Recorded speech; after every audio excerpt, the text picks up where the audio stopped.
And let me just get everyone added. Hold on, Taylor. Can you, from your screen, are you able to just release the waiting room? I'm not seeing that option on mine to disable the waiting room. Yep, just did it. Perfect. Thank you. Yep.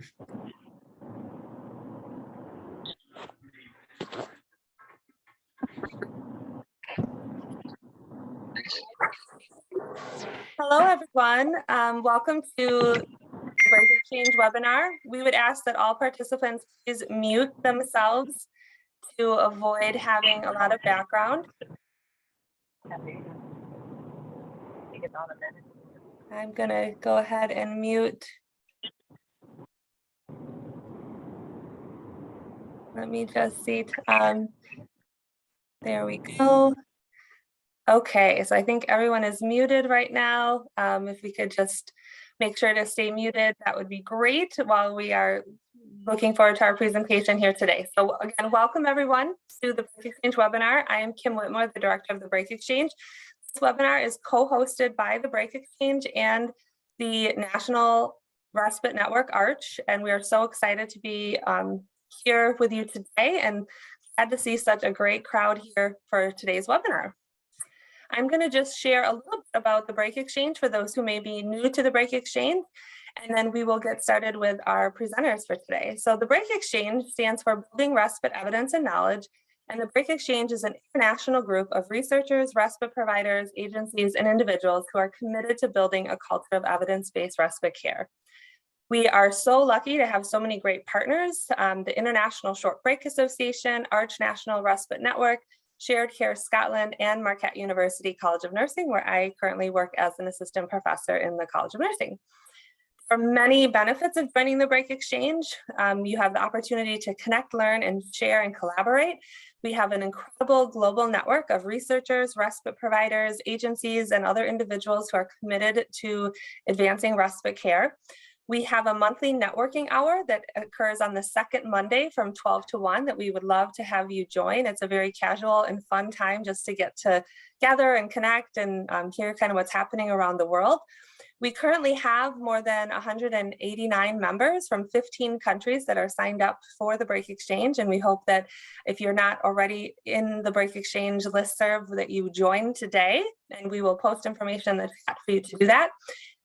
We love to share and learn from and with each other. So this is a great place to learn about evidence-based respite care practices and research that is happening around the world. We also encourage you to share the great work that you're doing. So if you have something you want to share, there's opportunities to include that in our monthly e-newsletter, on our website or social media platforms, and also presenting a webinar like we have today is another option as well. And then finally, one of the benefits of the Break Exchange is this opportunity to collaborate and find partners to do this work together. So there are opportunities to connect through our member profile and member database where you can search for people with like interests and hope to connect people to collaborate on evaluation and research projects as well. So here are some information on how you can get connected and stay connected to the Break Exchange. We have a Facebook group, a Facebook page, a Twitter, Instagram account. You can always visit our website, join our email list, and fill out your member profile at breakexchange.org.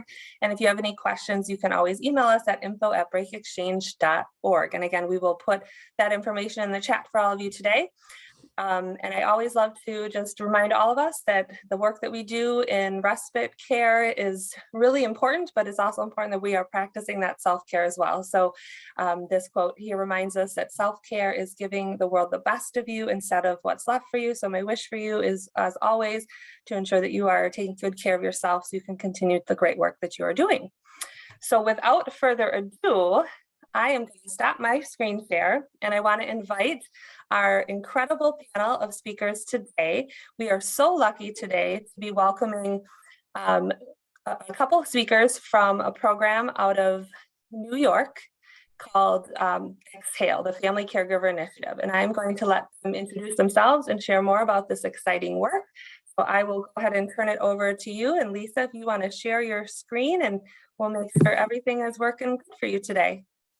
Sure. Thank you so much.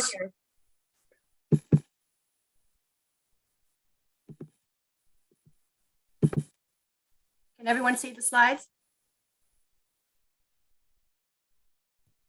Yes. Yes.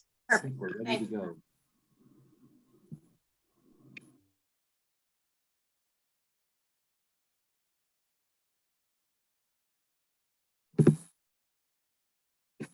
Ken, you're still on mute. I knew that was going to happen. Doesn't that always happen? I hate being the first one to do that, though.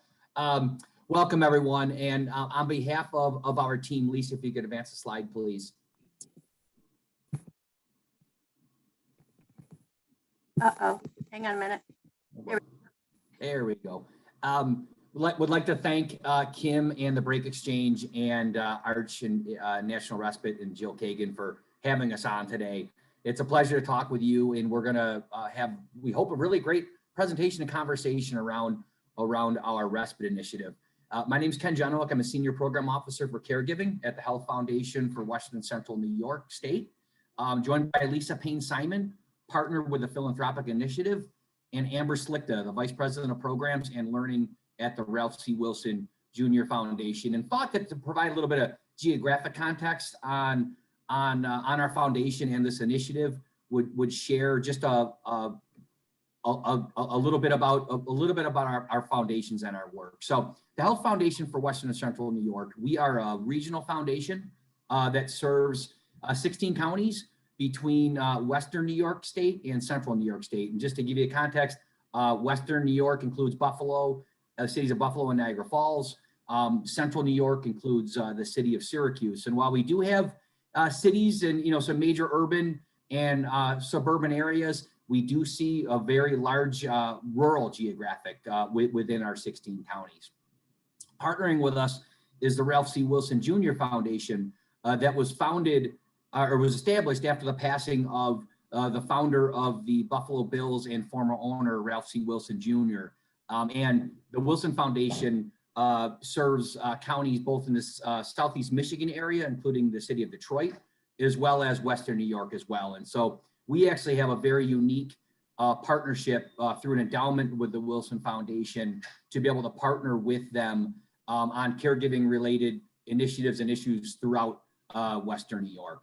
And joining us that was brought on to help us in this Exhale initiative is the Philanthropic Initiative, or TPI, which is a national leader in strategic philanthropy, and they bring expertise in consulting and program management. So just a bit of a background on our organization. So we're going to jump into our presentation, and kind of an overview here is we're going to talk about why caregivers and respite is so important to the work that we do. We're going to give an overview about the program and the design of Exhale. We're going to highlight 3 existing pilots from the launch of Exhale that we're also going to talk a lot about and hopefully get some great feedback and questions around our evaluation and design of the program and the use of Archangel's Caregiver Intensity Index that Lisa's going to tell you more about. And then we have actually to talk about an exciting regional expansion that we just launched for Exhale and next steps. So Lisa, if you could share the next slide, please. So caregivers and respite. Next slide. So I'm happy really to provide some context on our workshop today. And again, we do know we can learn and hope to learn more from you around why family caregivers are so vital to our community, why they need help, and how important respite could be to give them a break or relief. I hope to share some information and statistics with you to show the growing importance of those helping those who help others. Caregivers, as we know, are a large and growing part of our communities. Roughly 1 in 4 individuals in our communities are caregivers. It's growing, the number of caregivers, however, just not keeping up with the growing demand of an aging population. And statistics say that in 2010, the ratio of caregivers to those they're caring for was 7-to-1. By 2030, that ratio is expected to drop to 4-to-1. And by 2050, further dwindle to 3-to-1. Caregivers are an integral part of long-term care.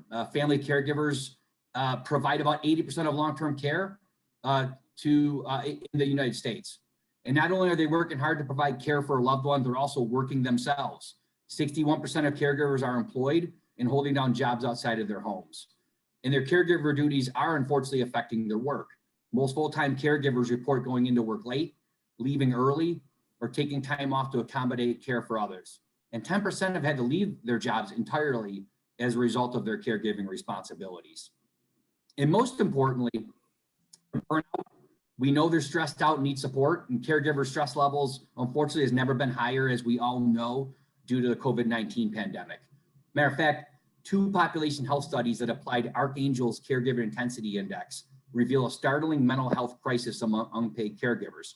Among 10,000 US adults that were surveyed during the pandemic, which included over 1,300 caregivers, of all unpaid caregivers, 70% reported experiencing mental health issues at that time, with 33% seriously considering suicide within the past 30 days. And that number jumps in more specific caregiver categories.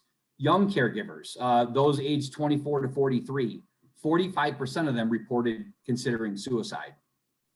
Among Black non-Hispanic caregivers, that number, 80% reported experiencing mental health issues, 46% considering suicide.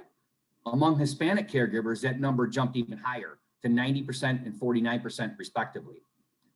We talk a lot about sandwich caregivers, or those that are basically pulling double duty, caring for a younger child perhaps, as well as an older loved one, spouse, or family member.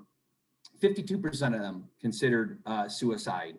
And high intensity caregivers, or those who are providing long hours of care, high physical or medical care for a loved one, 91% of them experience mental health issues.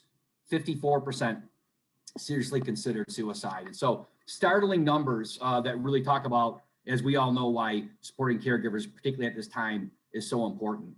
Next slide, please.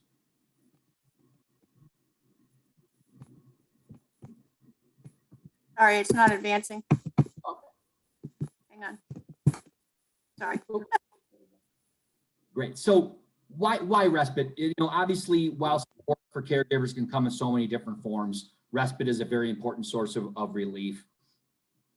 And it can come in many different forms. And we're looking forward to sharing with you highlights from several of our very innovative respite pilots. But we know that simply knowing that respite services are available can lower caregiver stress by 70%. Yet we found, which is interesting and which is so important around providing respite and getting the word out, 86% of caregivers for an older adult have never received respite. And so if they're not receiving respite care or seeking it out, chances are very likely they're not getting other supports as well. And so respite obviously can be a link to other valuable support, such as caregiver coaching, transportation, legal document preparation, and other things. And lastly, respite improves overall health and well-being of caregivers and ultimately those they care for.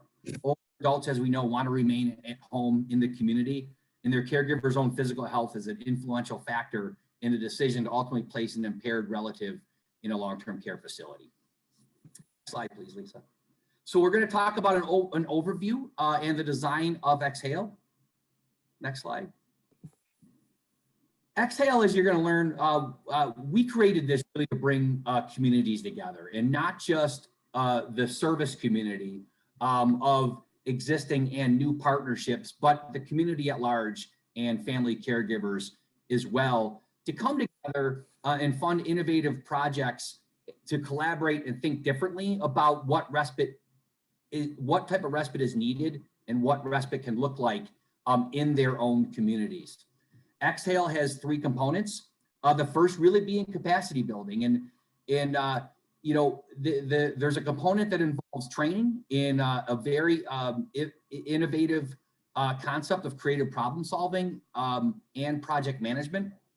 Also includes grant funding of pilot projects or other initiatives that create respite opportunities for family caregivers. So building out more respite opportunities with an eye on implementation, sustainability, and replicability through heavy support through technical assistance and a robust learning community. Next slide, please. So the Exhale team, in addition as funders to Amber and the Wilson Foundation and our Health Foundation, we're very pleased to be joined now by the Ann Arbor Area Community Foundation, who is now partnering for funding for this project to be expanded into the Southeast Michigan area as well.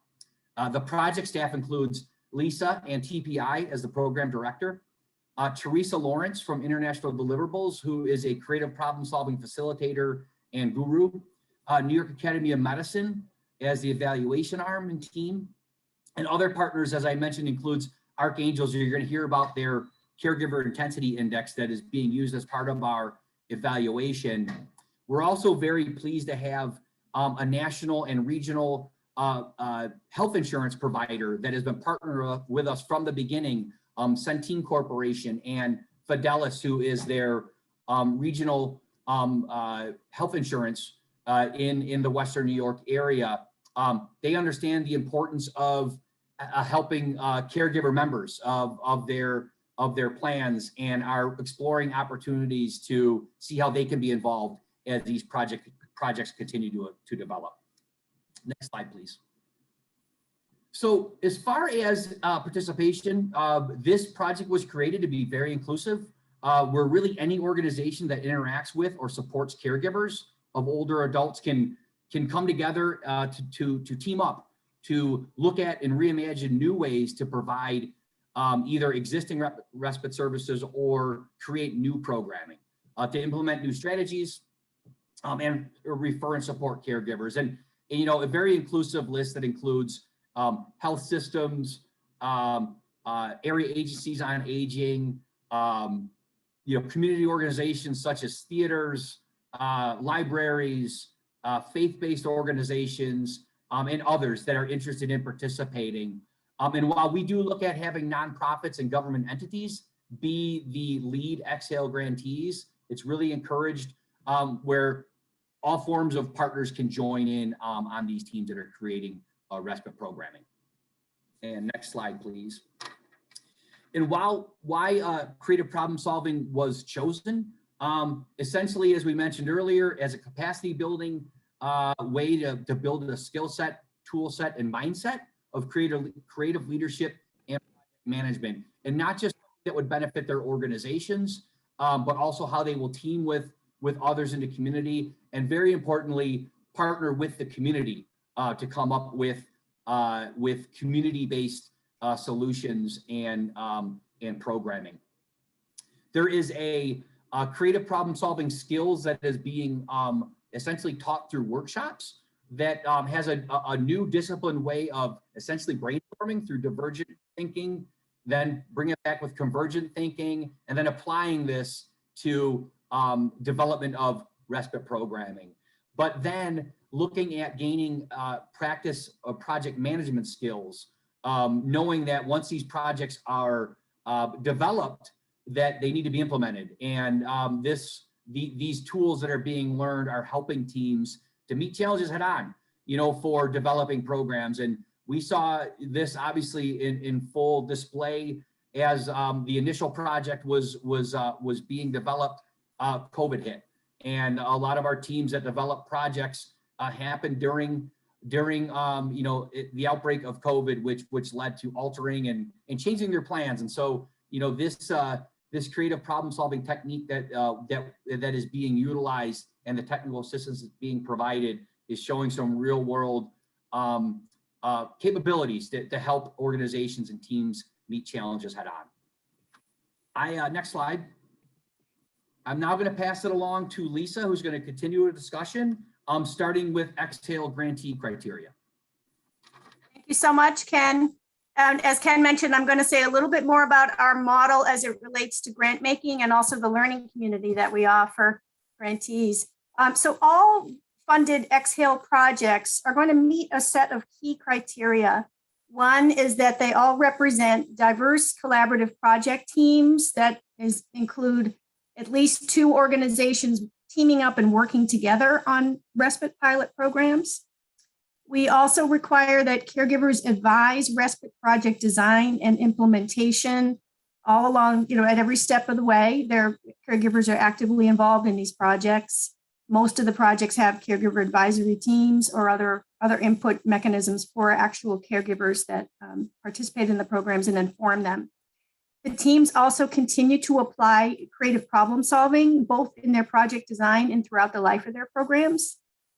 All of these pilots are currently implementing the ARCH Innovative and Exemplary Respite Guidelines, so that in a couple of years, they will be able to apply for that designation and certification, and it will help them with their sustainability support into the future, and also helps them develop strong programs as they're implementing them over the next couple of years. It's a great project development scaffolding that we've asked all our teams to participate in. And projects must also agree to participate in an Exhale learning community that's designed for grantee partners. A little bit more about that learning community. It's all about support for the project teams. It's a mechanism for receiving technical assistance and training in a variety of areas, including more support around creative problem solving and how to apply it, project design and management, as well as support for evaluation design and implementation. They're also getting support currently with marketing, outreach, and communications. Grantees also through the learning community will have an opportunity to be thinking about and planning for sustainability and get some support along those lines as well. And then on an ongoing basis, my team, in addition to the learning community, checks in with the teams and supports their progress, identifies what needs they have, and any kinds of technical assistance that might be helpful to them.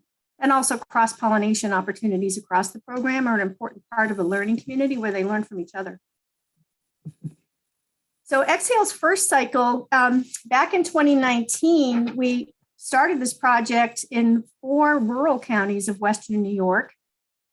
We started in rural because that's an area of significant need for caregivers, all kinds of challenges caregivers face in rural communities. So we thought, why not start there with a respite program?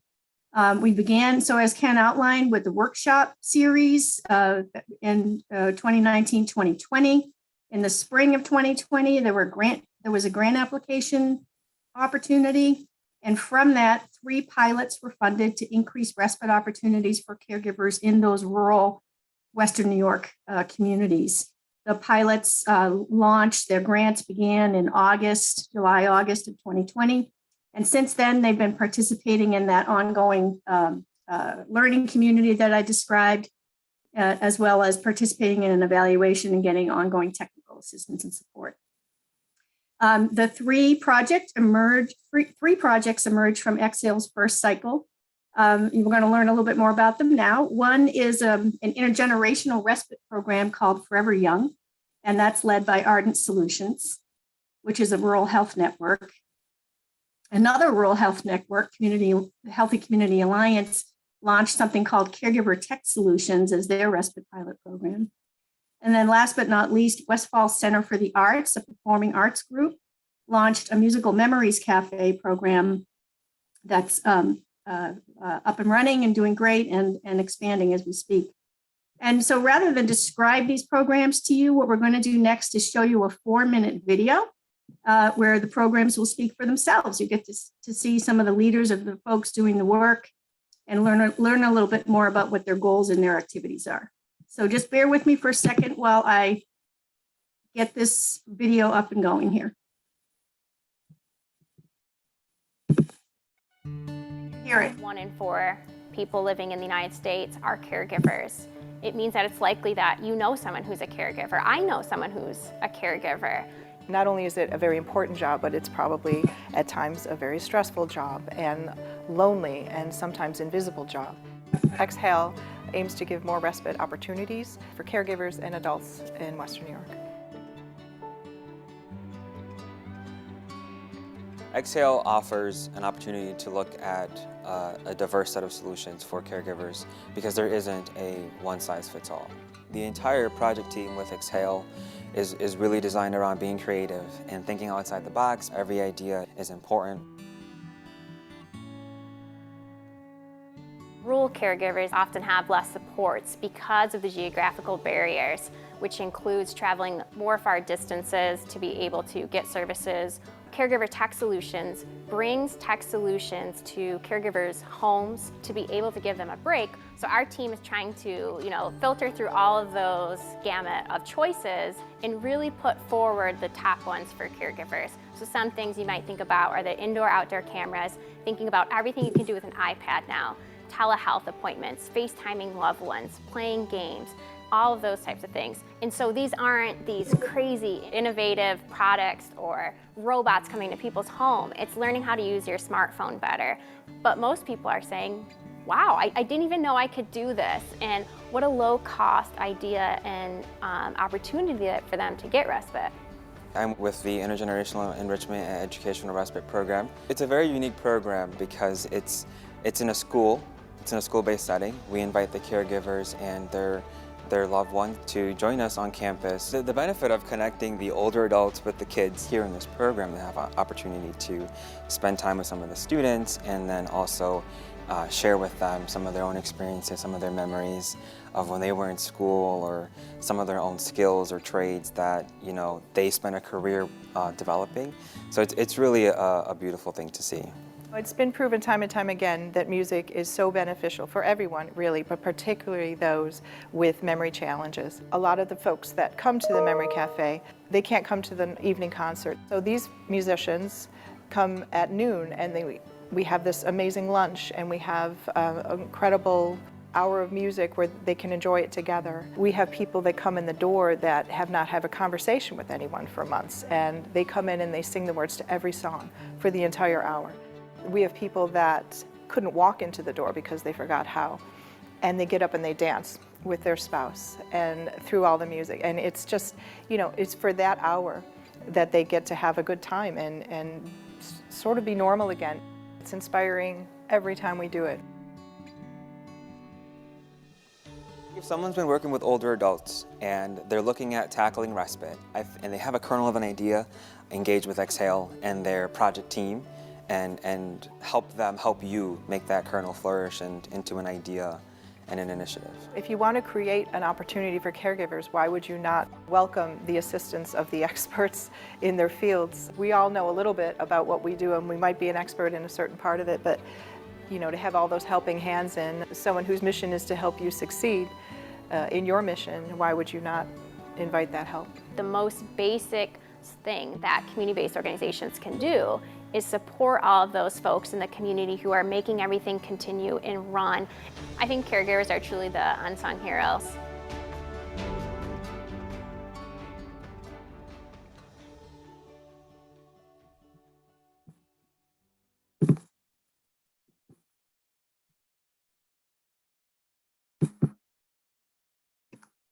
Thank you. Can everyone now see my slides? Yes. Okay, thank you Hello, so much. good morning, and Well, welcome to this webinar I want- today.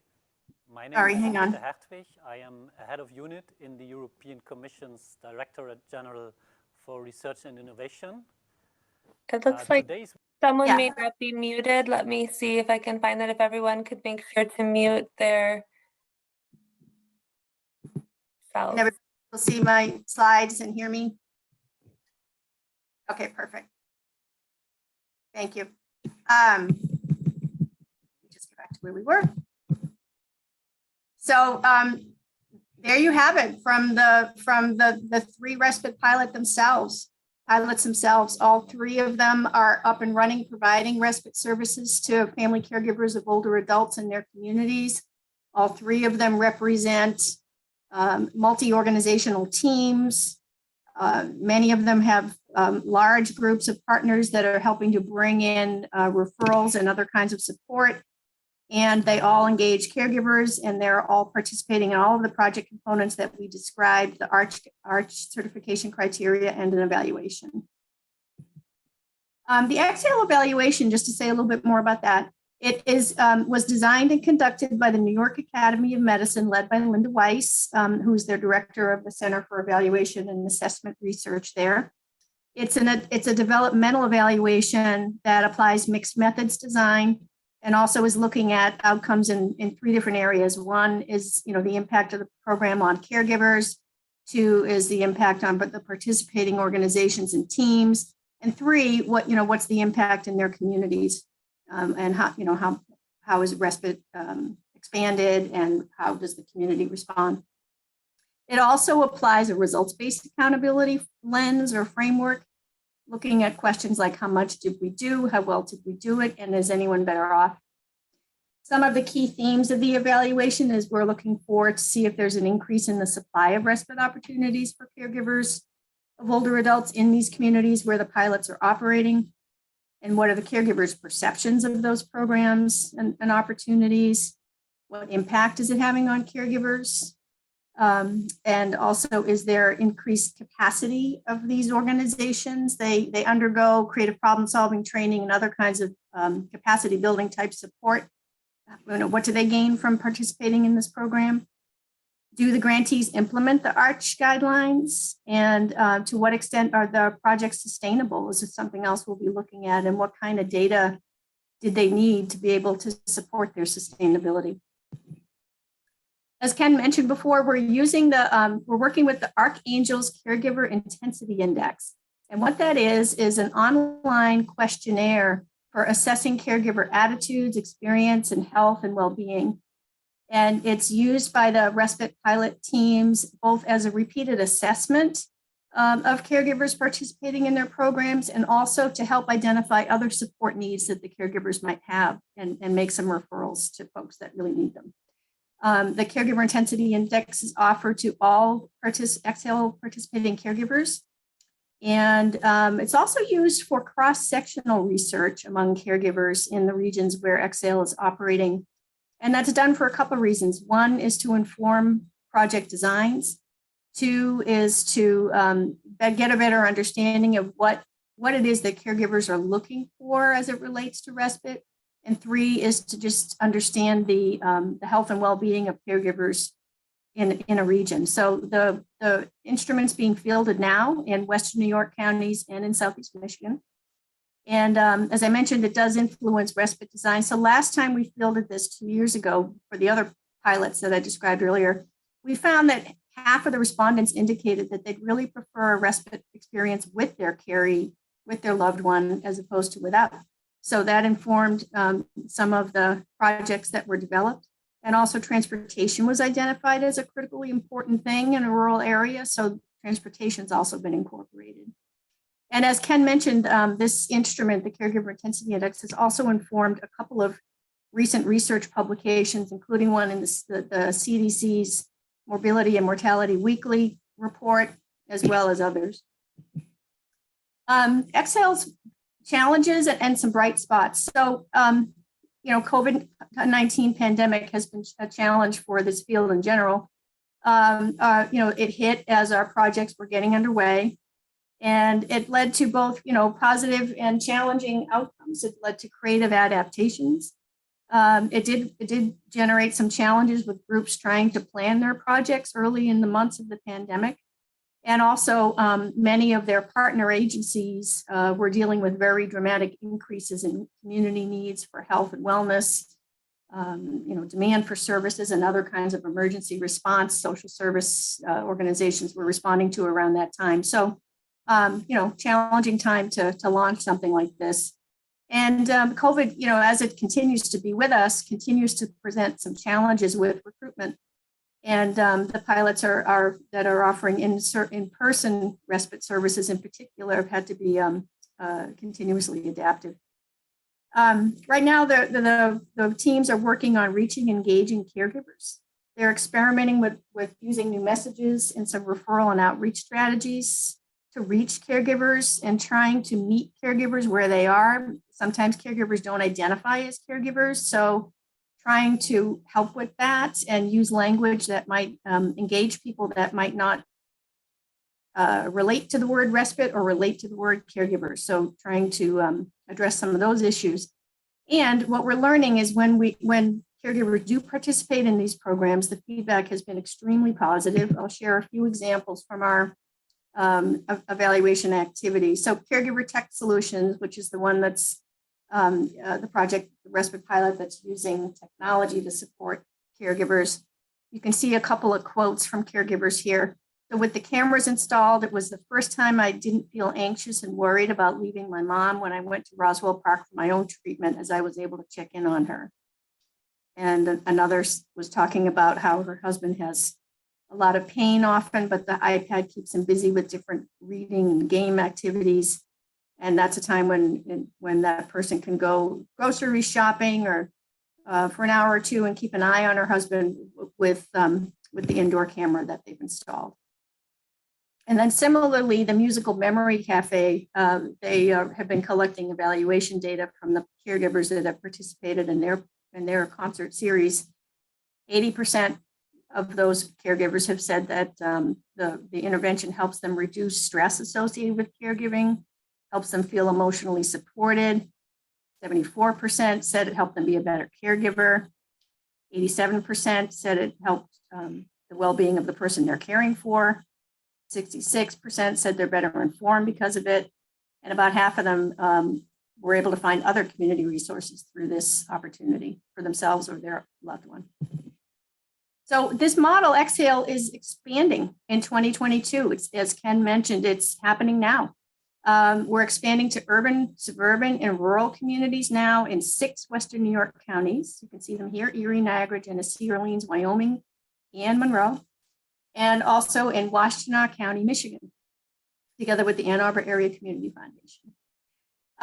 The timeline for our expansion is we're in the middle of the workshop series right now. The workshops have been running, the creative problem solving workshops have run from the beginning of January through the end of March. Our next one coming up on March 8th, we will be sharing with the participants a data summary from the fielding of the Caregiver Intensity Index that I just described, and that'll be designed to help them inform their thinking about what are caregivers looking for as it relates to respite, and how might they design their respite pilot programs to be responsive to what the data is suggesting. And then grant applications will be due in mid-April, and we plan to announce funding decisions in August. So just a little bit about our funding guidelines. So the funding is intended for respite programs and services. It's not building dollars, it's not brick and mortar support, it's really for respite programs and services. Grants can be up to $300,000. However, only a few are going to be funded at that level, and we're preferring smaller budgets. Grant duration can be up to 3 years or less. The projects can be new respite ideas or improvements to existing services. And there's multiple roles that organizations can play. Some of them are service providers, and others partner up with service providers and play a role in referrals and other kinds of support.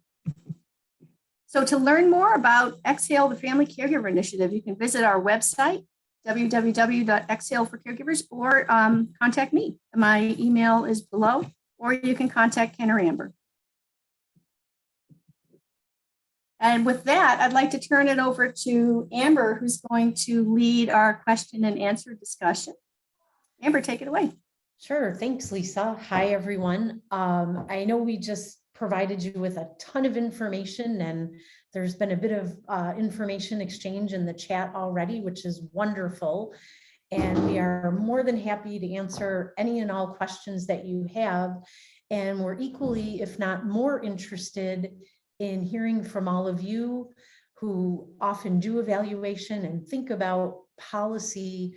If you have any ideas for us on how we can, have a more robust evaluation, or things we ought to be thinking about that can better inform the field of respite and or policy, we would really appreciate your feedback as well. So I will open the floor to questions. You'll have to unmute yourself, or I know that Kim will coordinate any that are coming in through the chat as well. Yeah, hi everyone. This is Kim. I'm happy to help facilitate the chat. I'm wondering, Lisa, do you want to just stop your screen share, then we can all see each other? And if there's someone, yeah, I was just going to ask you if I should do that. Yeah, wonderful. So thank you guys so much for such a wonderful presentation. So there have been a couple questions in the chat already. I'm going to try to find them all. If I miss yours, please re-ask it. An easy question, I think, is people were wondering if you are willing to share your slide deck and also more information about some of those great statistics that you presented. If it's something that you could send out, then we can help get that out to people who registered today. Absolutely. Wonderful. And then there was another question that came directly to me, which I think you answered, but I just want to clarify that this program is only available to people in specific regions in New York and Michigan, correct? This is, okay, great. And then someone asked for a copy of the Caregiving Archangel's Caregiving Index, and then it was posted in the chat. So I just want to make sure the person who had that question made sure to see that it was a link to it was posted in the chat as well. And then let's see where our next question is. We have a question from Bob Roth who says, are all the respite programs you are looking to partner in, quote, on the ground, or might some be virtual? So whoever wants to take that answer. And Kim, I would just, start by saying, I'm not 100% sure what is meant by virtual. The participants are, from the counties that the foundations serve. So if what is meant by virtual, someone from outside of those counties, then the answer would be, likely a no. But I think given COVID, most of this has happened virtually. So Lisa, I don't know what you'd want to add to that, or maybe Bob Roth, you could clarify a little bit by what you mean by virtual. Sure, Bob Roth here. I'm with a foundation called Meaning and Hope. It's a program of Duet, and we're in Arizona.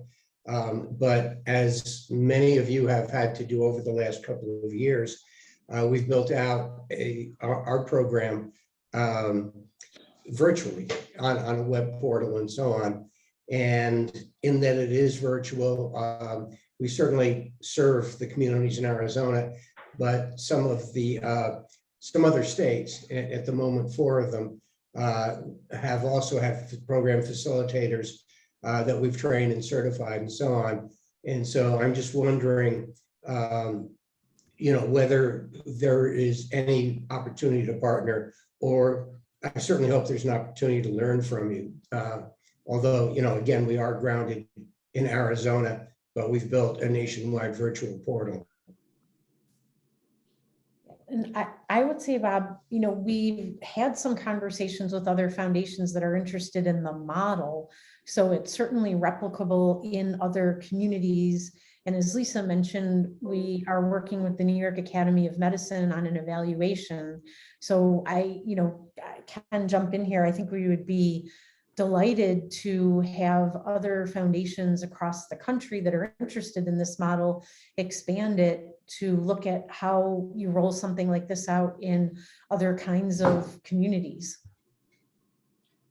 Yeah, I would agree with Amber. I mean, the framework of the Exhale with the facilitation of creative problem solving in that, as far as the projects that are currently underway, that's one of the things I know that they are working on is, as they're all 3-year pilots that are about halfway through. So, but for instance, the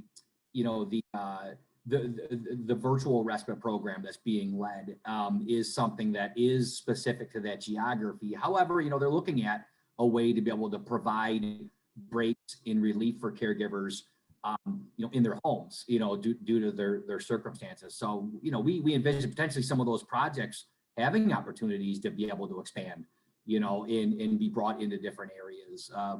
And one of the exciting things we're looking forward to is seeing how those projects may be able to be expanded. But to Amber's point, the framework and the Exhale program, I think, is something that is being evaluated to see how that can, go into, other areas as well. Thank you, Ken and Amber. We work specifically with dementia family caregivers, about 16 million nationally. And so one of the tremendous challenges we're trying to wrestle with is how do you serve as many of them as possible? And obviously a web portal is one way to do it. If I may, I'll contact you guys and see if we can put something together that we can learn from you. Sure. Great. The next question in the chat is from Cheryl. Cheryl asks, how much data/survey results are teams working from to design respite / meets the needs of caregivers with respite options? Or is this a quote unquote, if we build it, they will come approach. So Cheryl, I don't know if you want to unmute and add to that. If you're able to. Sorry, yeah, I just wanted to find out if these teams, as they're formed, how are they determining what will meet the needs? I can get the data collection and the resource piece on the back end, but I wondered what they were building on the front end to make sure that their design was going to meet the needs in their area. Yeah, it's a good question. So they do a couple of things. One is they're engaging with caregivers in their region to actually, talk to caregivers, get caregiver input. They also create partnerships with other organizations, often including the Offices for the Aging, in their communities to gather feedback from stakeholders that way. And then they're using the data from the Caregiver Intensity Index to help inform their design. So honestly, it's a little bit of both. They're definitely gathering data to inform their design, and then they're creating something that will continuously have feedback from caregivers and others around how it's going, how can this be improved, what are the other kinds of partnerships or referral opportunities might be out there. So it's honestly a little bit of both, but caregiver input is important every step of the way. Great. Next question is from Pam. Pam asks, how many of these resources could be applicable to caregivers / respite for those who are caring for individuals with disabilities? So Pam, if you have more you want to add to that question, feel free to unmute. Otherwise, I'll turn that over to our speakers.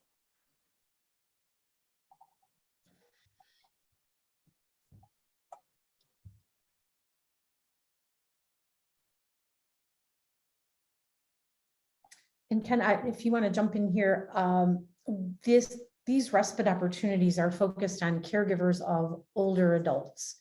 And while there are absolutely many older adults with disabilities, and thanks to the amazing work in the disability community, folks are living much longer than they ever have.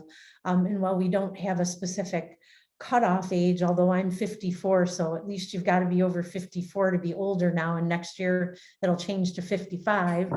We are emphasizing older adults, and I would say by and large we're kind of talking about people over the age of 65. That's not a bright line in the sand. Ken, what would you add to that? I think that's accurate, Amber. Absolutely. That was because both of our, those focus areas of our foundations is on caregivers for older adults. And so that's the projects right now. We certainly do believe and it may not be evaluated as such, but yet, I think as we learn and continue to evaluate the Exhale framework that's being used, as well as these programs, and I certainly think there could be some, some crossover benefits for that. Interestingly, the Musical Memories Cafe program that's being led by West Falls Center for the Arts, that is that joint enrichment memory cafe style. It actually has a phase that they're going to be looking at that's not for individuals with disabilities, but they are going to be looking at socially isolated older adults and how they may be able to, to engage isolated older adults through a similar concert series, and then pair them up with caregivers, and again, individuals with disabilities oftentimes are socially isolated due to that. So, that is one area that they're going to be looking at in the final year of their project. So we are looking at some different types of, enhancements, but I hope that answered the question, but we do think that there could be some crossover benefit. Great. And then I just want to highlight a comment from Cheryl in the chat. Cheryl says, I would be interested in hearing more about intergenerational programs, since rural areas may have few caregivers within a geographical area of reasonable travel distance. And I need something that will address children with special health care needs too. And I think we're all, myself included, a little jealous and wishing we had these funds and resources to support all the respite needs across the lifespan. And so if anyone on this call has a rich uncle or a connection to Oprah and wants to help us fund this, this is something that the Break Exchange has also talked about, like if we could get some good funding we could help facilitate pilot projects and matching researchers and evaluators with respite programs to try to upscale and improve the quality of respite programs and supports as well. So, you know, we all love this, and it's so great to see you guys trailblazing this model. And I'm looking forward to the evaluation results so that we can continue to show funders that this works, and we need more structured support around these programs to make them create the positive outcomes we know they do, and to be able to measure those. So Bob Roth also says, making caregivers aware of available services is a huge challenge. Are any of the participants having success with social media or other outreach to make caregivers aware and connect with them?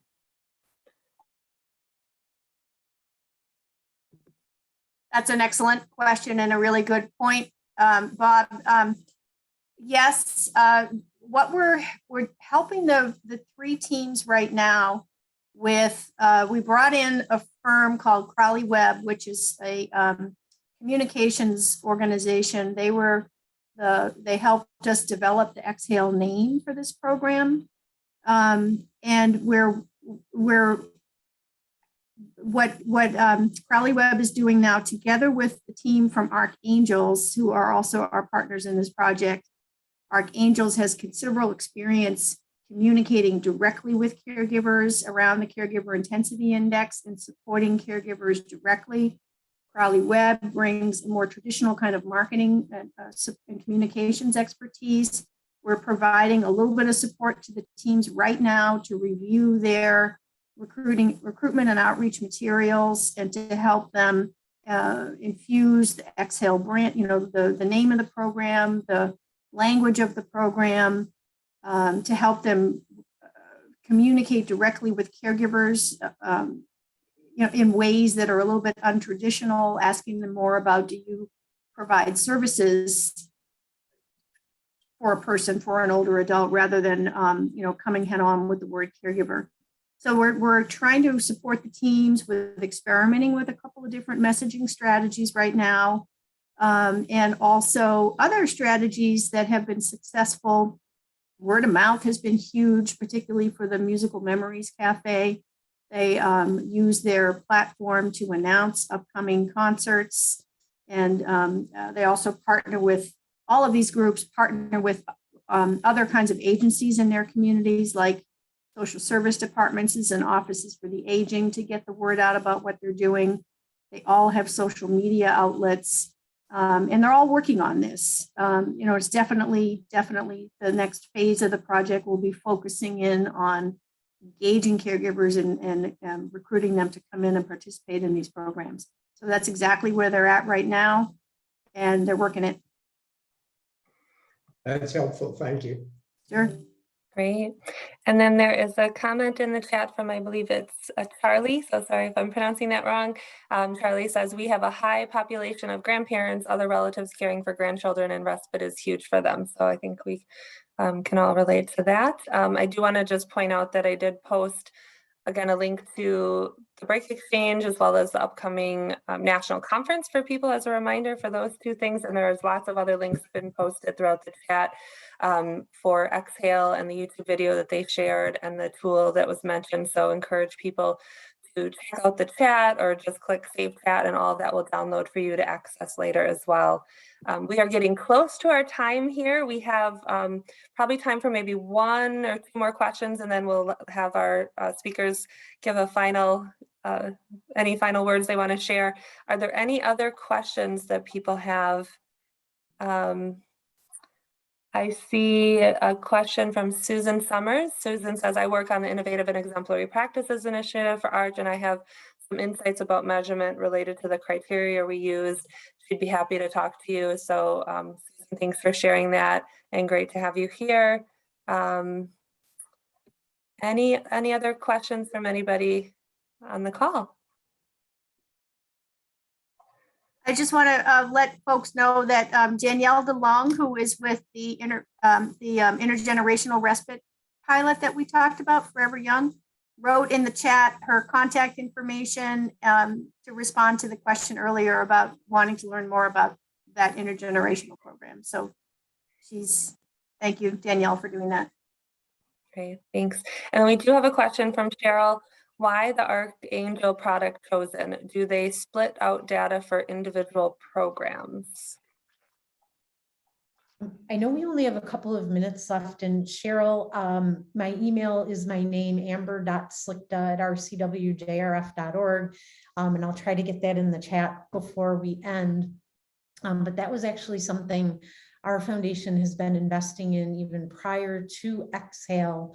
And the reason that we chose to invest in that is it really is a tool that congratulates caregivers on what they're doing well, as much as it tries to help them with what's not going so well.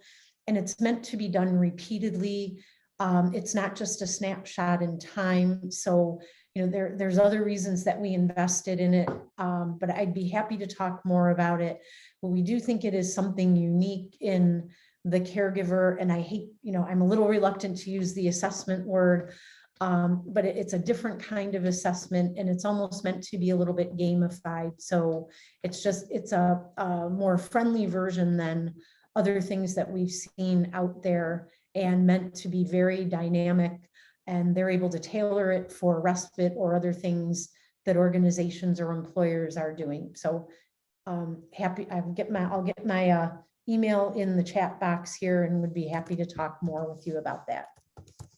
Thanks, Amber. And Archangels is providing all 3 of the respite teams with data specific to their programs. It's part of their it's part of the evaluation. Great. Okay. So one other thing I just want to mention, just to answer Bob's question from earlier as well, is there's great cross-pollination starting to happen among the 3 pilots. So for example, a video of the concert series is now being made available to the caregiver tech solutions, so that people who are doing virtual respite can watch a concert and vice versa. So cross-pollination is happening. great. So we have just a few minutes here. Any final comments from our speakers that you want to share in closing? Thank you for this opportunity. Great. So let's give a big round of applause, or put your little emojis up to say thank you to our wonderful speakers today. Thank you guys so much for sharing this information, and best wishes as the project continues. We can't wait to have you back to share some of those evaluation results when the time comes. And for all of you joining, thank you for taking the time to join us. We hope to see you back at our next Break Exchange webinar, which will be on March 29th, where we'll be talking about time banks and their value in the respite world and supporting caregivers. So we will be posting a recording of this presentation on the Break Exchange website. And so if you want to share this with others, you can link to that as well and watch this again as much as you want, but really appreciate everyone's time today. Have a good rest of your day, and don't forget to practice a little self-care for yourself as well. Take care.